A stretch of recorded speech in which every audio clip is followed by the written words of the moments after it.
Hey friend, welcome back to Holistic Moms, the podcast for nurse moms, caregivers, and faith-filled women who are done living in survival mode and ready to steward their holistic life. Okay, today's guest you are going to love because she gets it. Lara Frendjian is a registered holistic nutritionist and life coach with over 10 years of experience helping women achieve real results in their health and weight loss goals.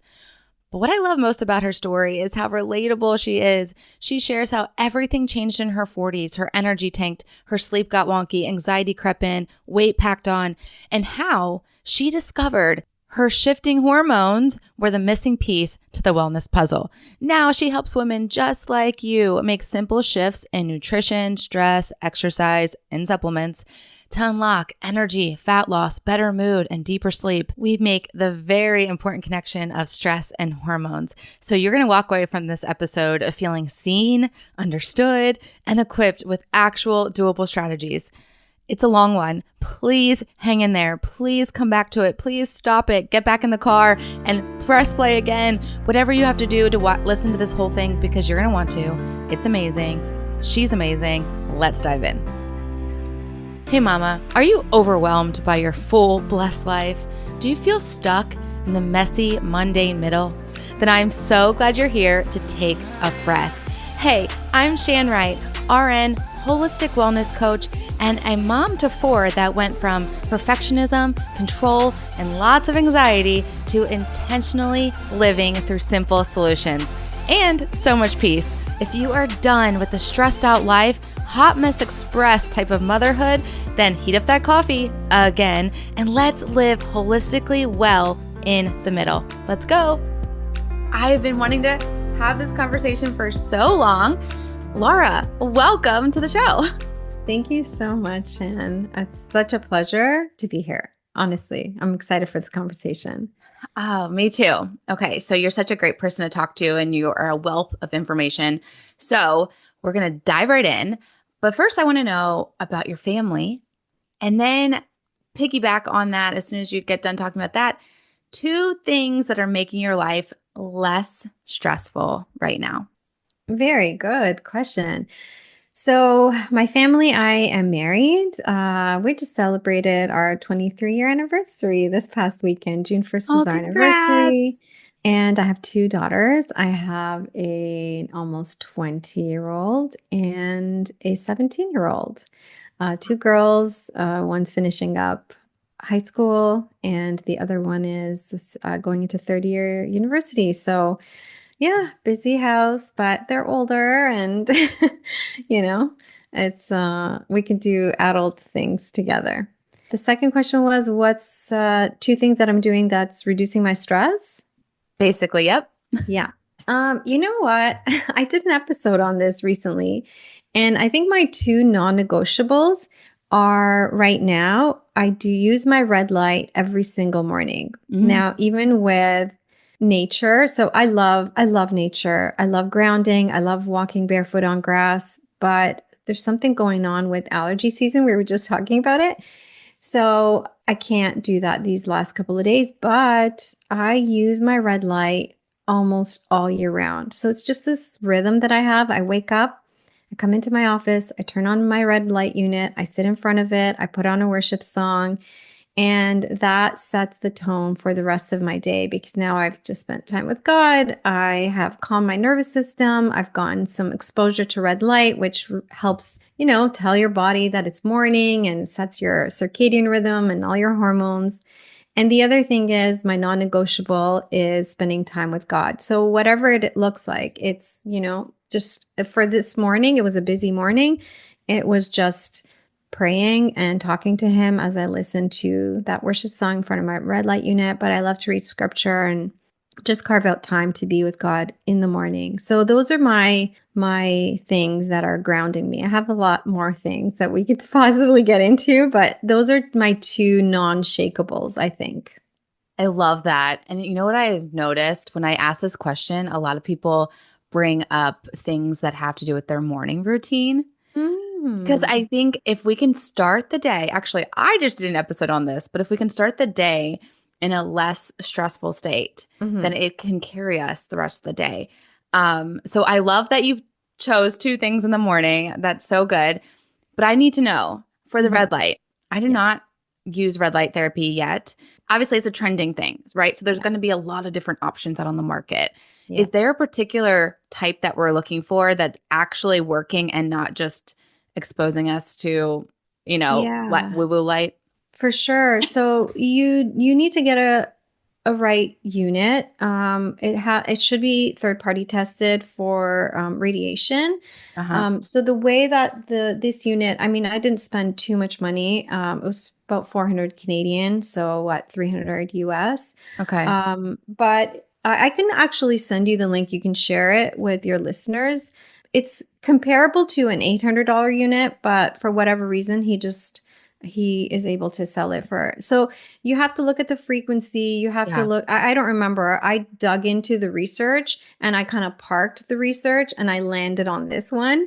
Okay. So, but you do have to be careful of radiation essentially. So, like some of the Amazon units, Mhm. I wouldn't touch them Mhm. because this one Mhm. came with like a third party testing results. Yeah. And yeah, Yeah. because you're using it when I use it in the morning, it's like nose, it's up to my nose because I Mhm. want the skin health benefits. We could talk at length about the red light, maybe we'll Well, that's why I asked you because I know you've done research in order to Yeah. invest in something like that, right? It's Yeah. really providing a lot of benefit. I know you've done the research, and so I trust you. So I want my listeners to trust you. You can trust the research. Any of these things that I end up, digging into, because you see a lot, like we see a lot of new things coming up, Yeah. but there is research supporting it. So if you dig into the research, there's a Yeah. lot of research supporting red light therapy. Mhm. You have to use wisdom. Mhm. But now the research is very different from actual units that we get access to, right? So you have Mhm. to look at the details. So when I did my research, I did look at the details, but like wound healing, that was the initial study done on it because it was discovered in NASA and astronauts were healing when skin cannot heal without oxygen and Oxygen. gravity. Yeah. So that's when they discovered it. And so, yeah, Oh, wow. it is a Okay. good unit. Yeah. Yeah. Awesome. Well, I love that. I also love testimony. And so I Mm. would love to jump into your testimony and hear just what God's done in your life. You can really take us where you want to go, but I want to land us to why you're doing what you're doing today as a Yeah. holistic nutritionist and practitioner. Like, how did you land there? What story did God write in your life? So this is my second career. Okay. I started in accounting and finance. I'm a CPA. I still maintain my credentials, believe it or not. It's been about 10 years and I'm thinking, I think I need to let go of this, but I studied a lot to get those credentials. So I started as a CPA. I practiced for about 15 years. And then probably around 2014, it was 2013, I was trying to decide, do I want to continue this? My kids were getting a little bit older and I had some wiggle room. Actually, they were quite young. I thought, do I really want to do this for the rest of my life? And so I thought about going to nutrition school. I was still a corporate controller at a venture capital firm. And I thought, okay, you know what? This is what I want to do. I talked to my hubby and he's like, I think this sounds like totally up your alley because I was always interested in nutrition. I was always researching. This was my passion. Like, oh my goodness, especially after I got pregnant and like just Mm. researching about the benefits of, eating well, et cetera, organic and all of it led me. So I went back to school part-time as I continued as a controller and juggled a family. It was a stressful time, but so I started practicing in about 2016, 2017. So I practiced part-time and then I went full-time in about 2020.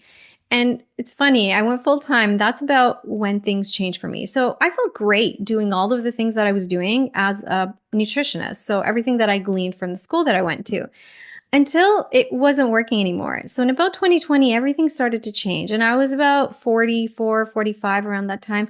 And my body started to change and it stopped responding to the beautiful things that I was doing as a nutritionist. I started to get eczema.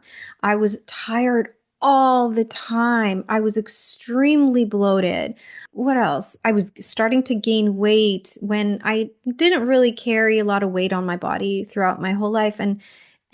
I was moody. Oh my goodness. I had so much anxiety.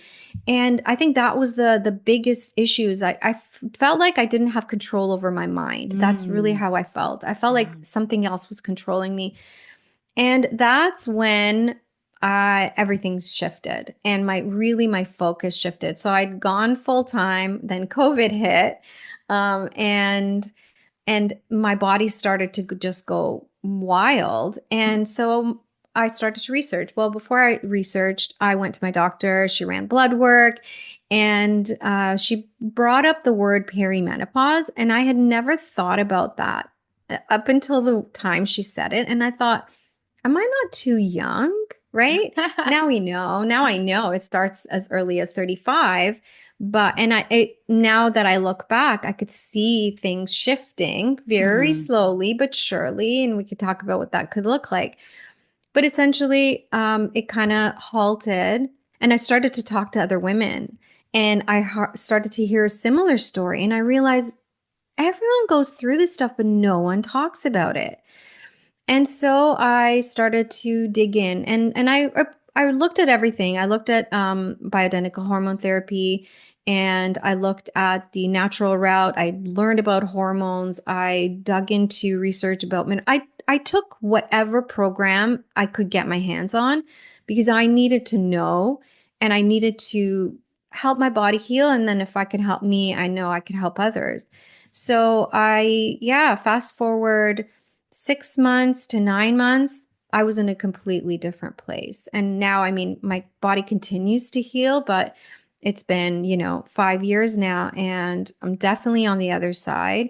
And my body feels really good again and calm, and the anxiety is gone, the eczema is gone, the bloating is gone. I feel really good in my body, and it's gardening season, and I could go on. Like, my body now feels better than it has in a long, long time, where, normally when I plant, I need to do it in like batches. Mhm. This year I just did it, and I felt like I could keep going. And I noticed that, and I'm like, I said that to my husband, like, Pat, I could keep going. Like, what else could we plant? And that is absurd to think where I was when it kind of hit me, Yeah. slapped me in the face. Yeah. My big question that I have in 2020, when everything was shifting for you, where was your spiritual wellness in that time and emotional wellness? Obviously, we were all anxious. The whole world was anxious. So, where did God play a part in your healing journey at the start of it when everything was changing? Yeah, that's really interesting. I mean, it was a stressful period. At that time, I was working with a clinic. So I was practicing out of a clinic, but was feeling really tugged to just do my own thing, especially as I was going through my own personal stuff.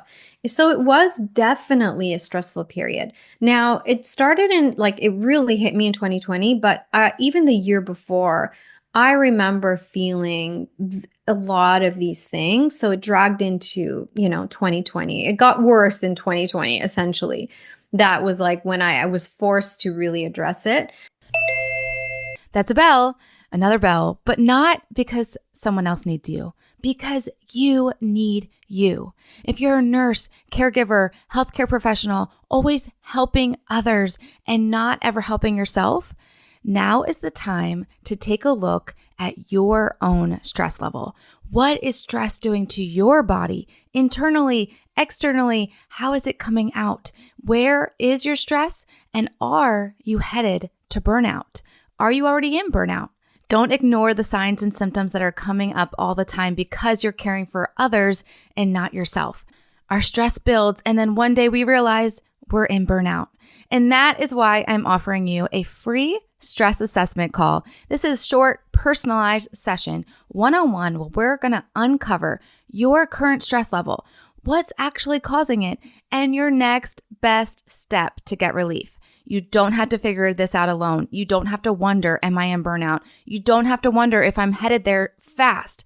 Go right now to bit.ly/stress assessment call.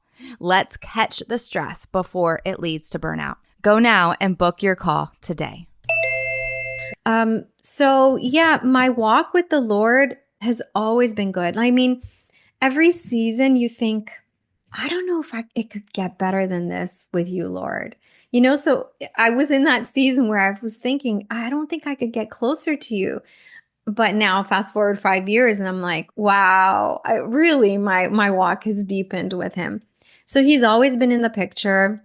Do I have more freedom now? Absolutely.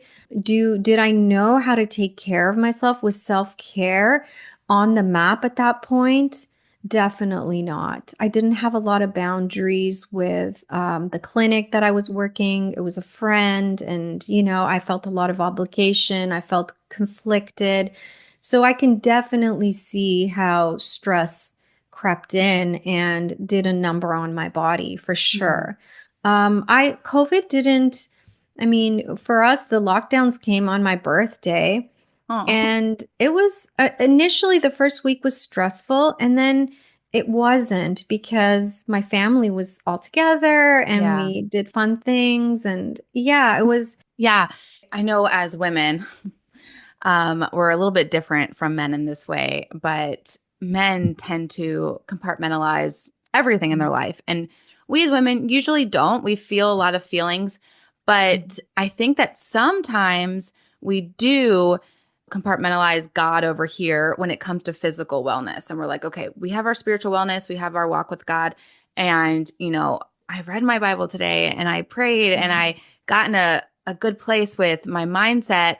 And then you start to go about your day and you have all these physical symptoms. And we kind of don't make the connection of how can God heal us? He is the physician. He is the great physician, the healer. How can he help us with our physical symptoms, even in like perimenopause? Like we know it's hormones. Yeah. How can God play a part in helping us on the healing journey for that? That's a really good question. And, we were talking about seasonal allergies before we started recording. I know that he wants us to have a healthy body. Mm-hmm. And so I know that seasonal allergies have no place in my body. Yeah. And so I've learned that as soon as symptoms come up, I deal with it. So, I mean, we could get into it or not, but I know that there are roots to disease. So if the spirit, right, the Holy Spirit, the fruit of the Spirit is joy, peace, hope, etc. Anything opposite to that is not from God. Okay, that's kind of how I think. I'm very black and white. So there's something in me that is opening a door for this to set in.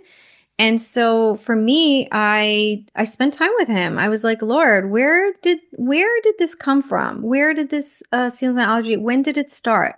And I kind of, so it's a conversation that I have with him. It's prayers. Do I need to forgive? Do I need to just ask you to heal me? Do I need to rebuke this thing? So for me in this season, and again, my faith is deeper and deeper. My walk with him is deeper and deeper. I bring him into everything. Yeah. So if, like it's kind of like for, I tell my clients with emotional eating or whatever, the first step to change is notice.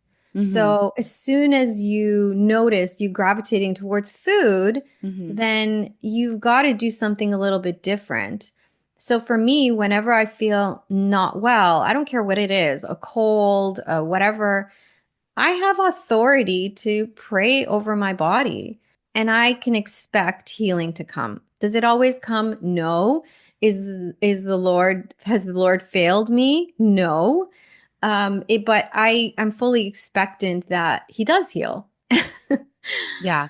Thanks for explaining that. That is so good. And it reminded me recently, I was going through a lot of gut issues.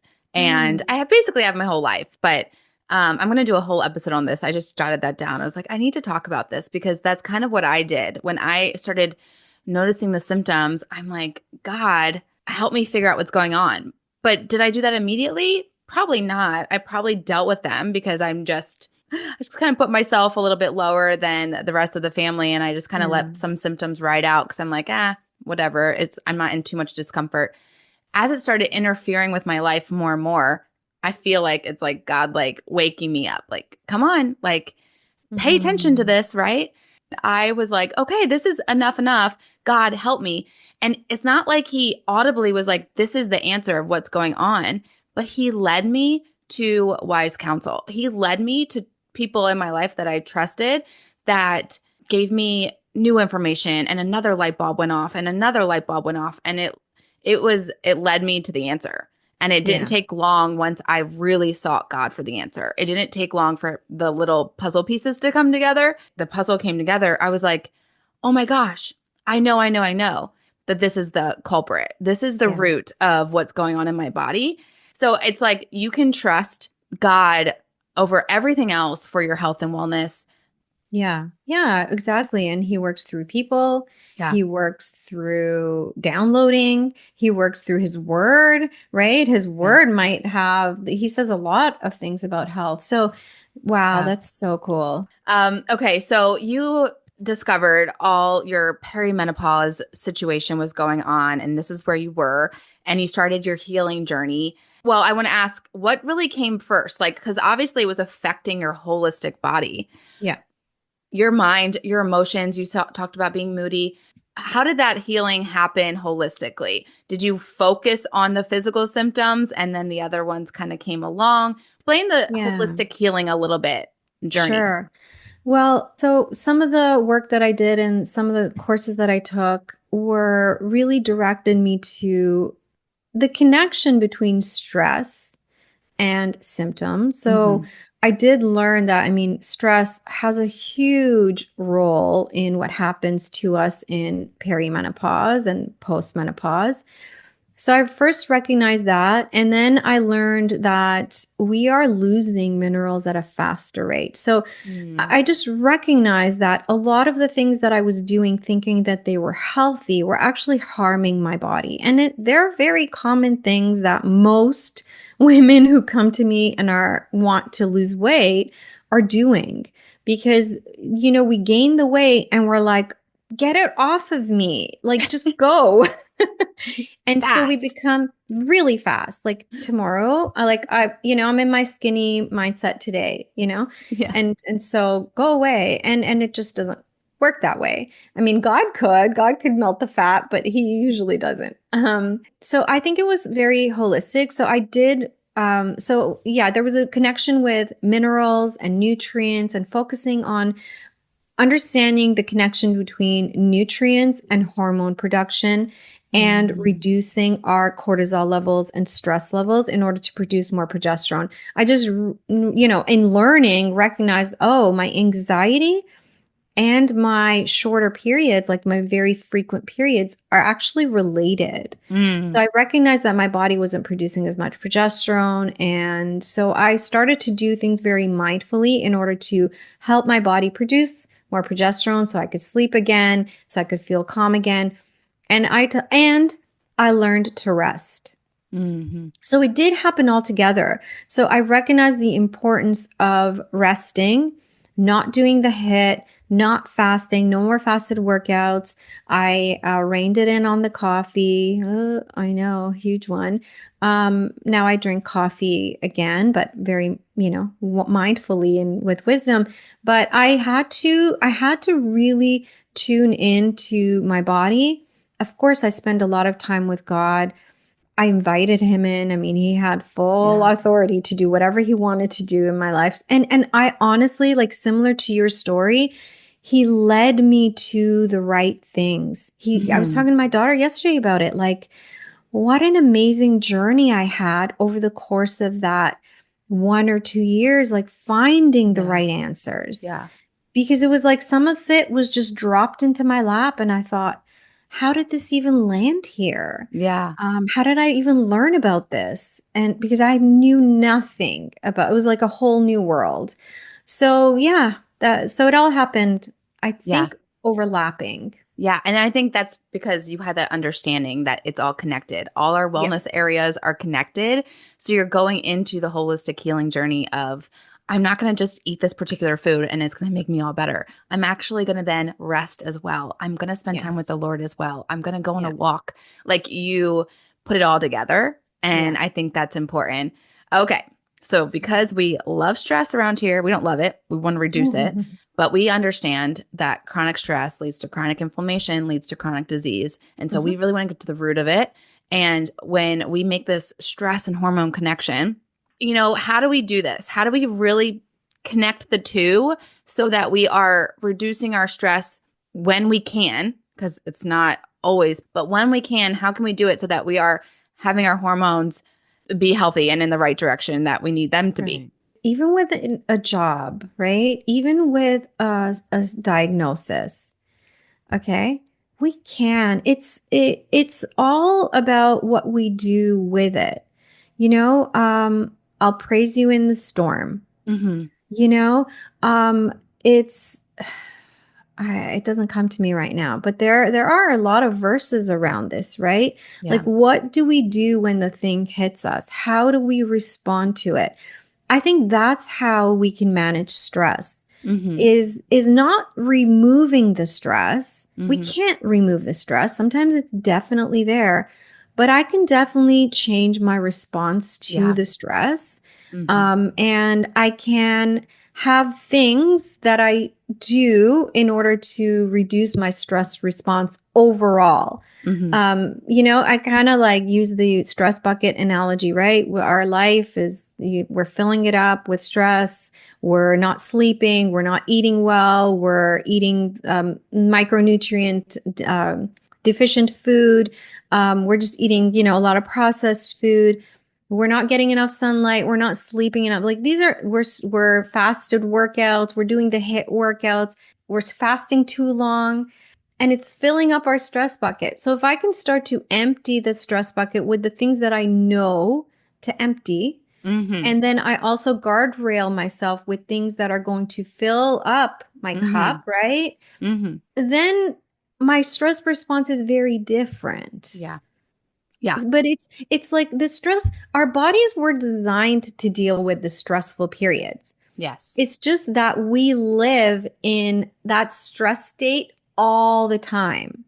So if I just reserve the stress to the, stressful car accident, God forbid that, that happens, or the stressor that comes, then I can respond to it better. My body has more of a capacity, like physiologically, I have more of a capacity to handle that.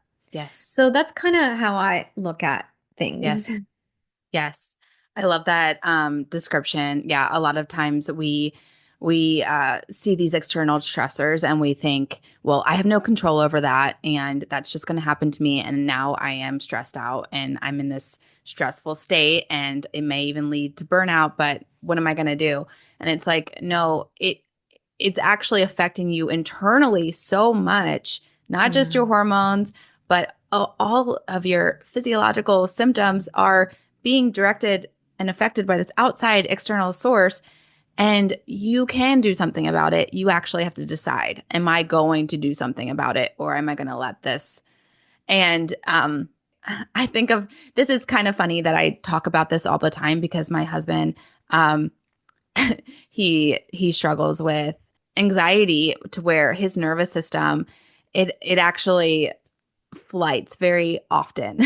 I think it's very often. It's a little bit too often for me, but and literally his nervous system can't take a great deal of stress. Like we all have varying degrees. Like buckets are different sizes. True. And his bucket I think is pretty small compared to mine.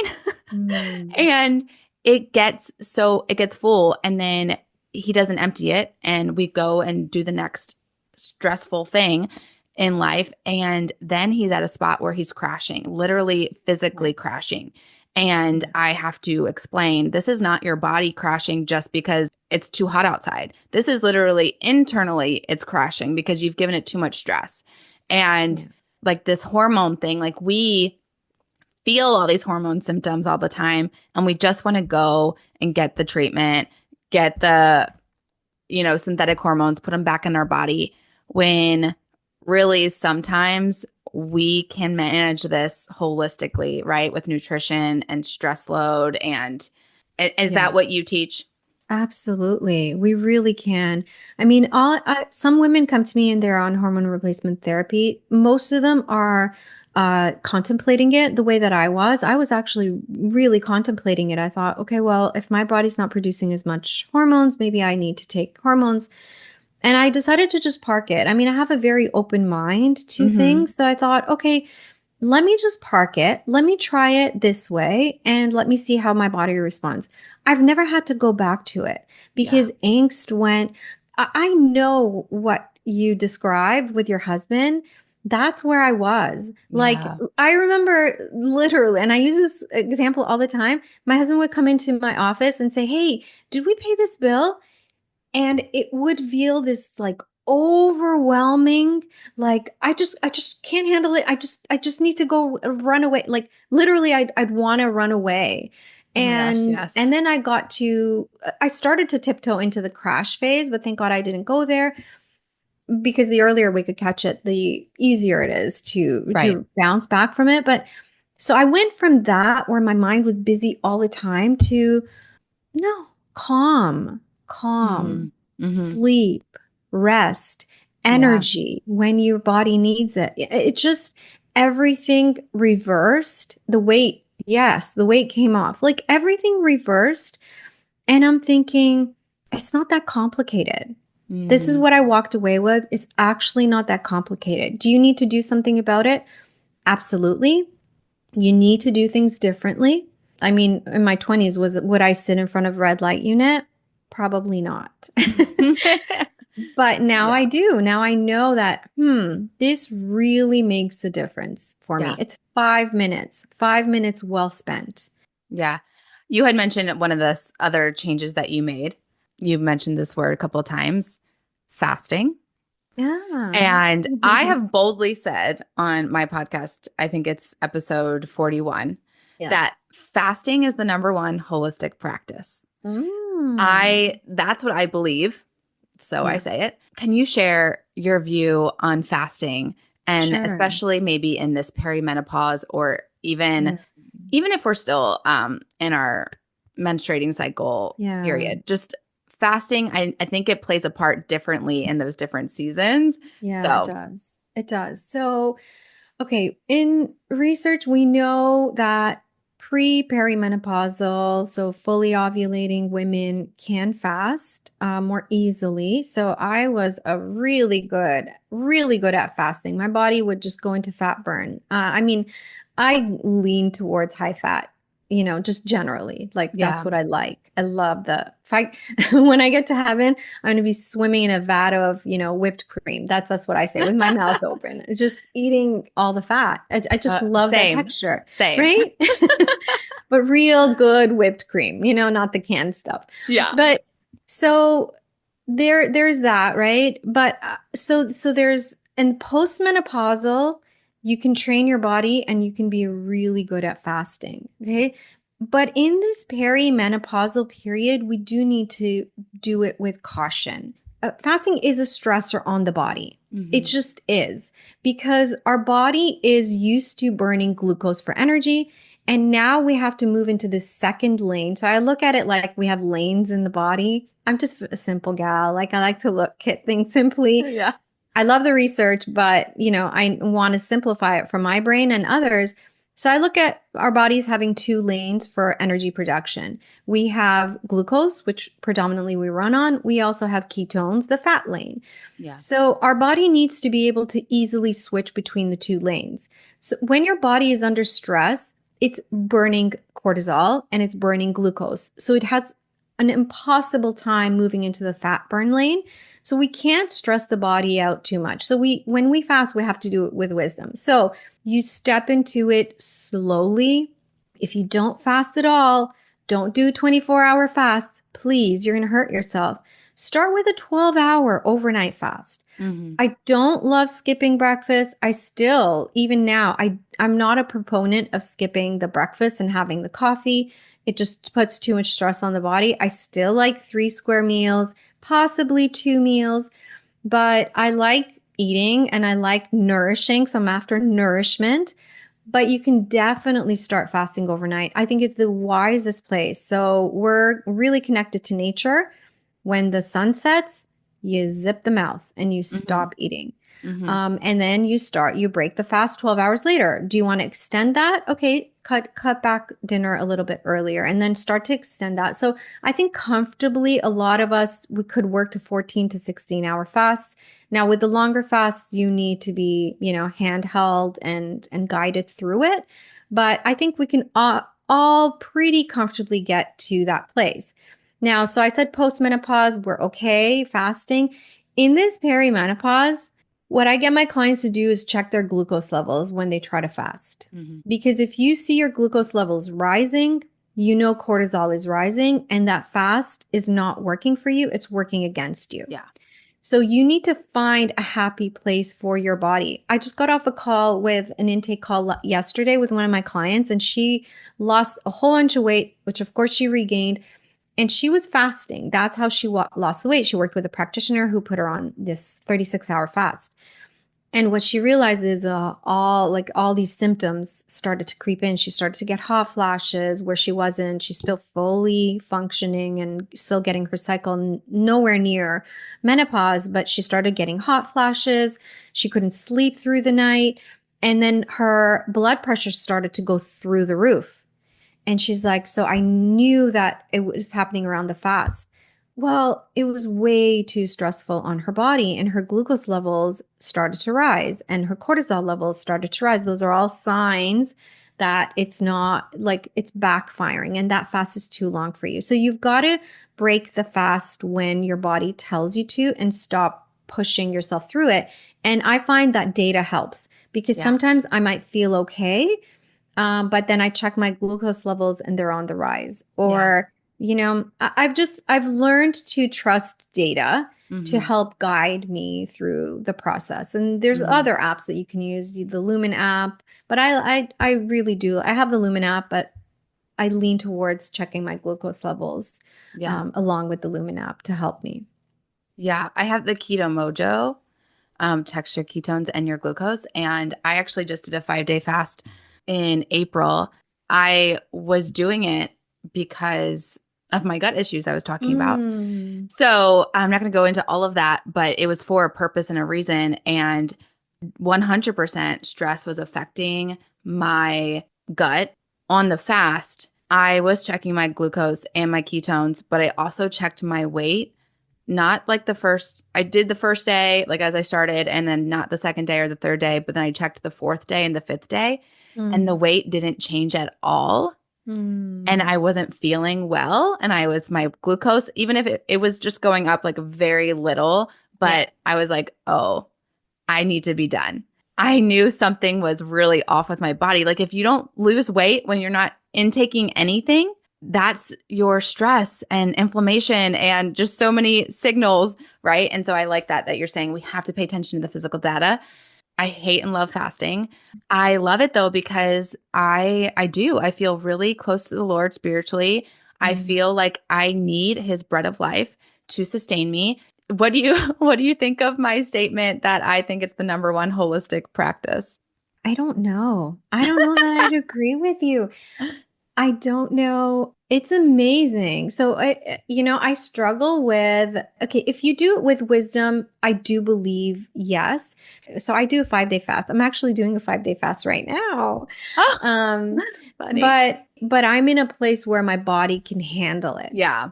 Because I think it's an amazing thing. Now, if I were to do a 5-day fast, I'm not doing a water fast. So I've created a meal plan for my clients based on the fasting mimicking diet. So you're still intaking food. So I've kind of designed a plan for me and my clients with all the right micronutrients that our body needs during this phase in our life. So we're even during a fast, we're still replenishing with very low calories, but still with the right vitamins and minerals. Okay. So I'm going through that right now, and I put my husband on it because I'm like, oh, I want you to glean all of the benefits of fasting because there's so much data and research. And this is my 9th round with it, I think. And I feel amazing. I just, I could sleep better through the night now that I'm fasting because my body knows how to tap into fat stores and scavenge for all of the damaged cells as I'm sleeping. So it's definitely really important. But if I were to just fast and not put self-care and not put a really healthy, balanced diet on the other side during the feasting days, then this fast is not going to do the thing. So I have a really hard time choosing between really nourishing your body properly versus fasting. Yes, it's definitely a journey. Yes. So maybe I should say holistic journey. You learn how to take care of your body in a fasted state, which is different because you're not using food as that source of comfort. Yeah. And all the other bad things that we put on food, shaming ourselves with it, punishing ourselves with it, rewarding ourselves with it, like all these things that we do emotionally with food, you remove that and you empty yourself and then you fill yourself with God's word. So it's like, in that regard, it's been something that's helped me heal a lot. It's one of the most ancient healing practices. Like when we look at how you heal your body from illness and disease and sickness and get everything back to reset, fasting. But again, with wisdom, with a practitioner like yourself who has set up tools and things. So your podcast is packed full with so much good information. So I definitely want you listeners to head over to Lara's podcast. Can you say the name of it, please?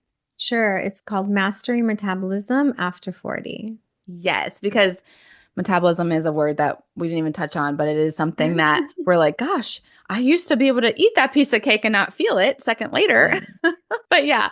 Okay, awesome. And then what else do you have for the listeners? Where can they get in touch with you? Where can they learn more about your program and your resources? Sure. So, I mean, if you go to the podcast, you can find all of the information there. So I'd say, glean from it. It's interesting. Most of the clients that I end up working with, they'll say, oh, I tried this and this from the podcast and I feel so much better.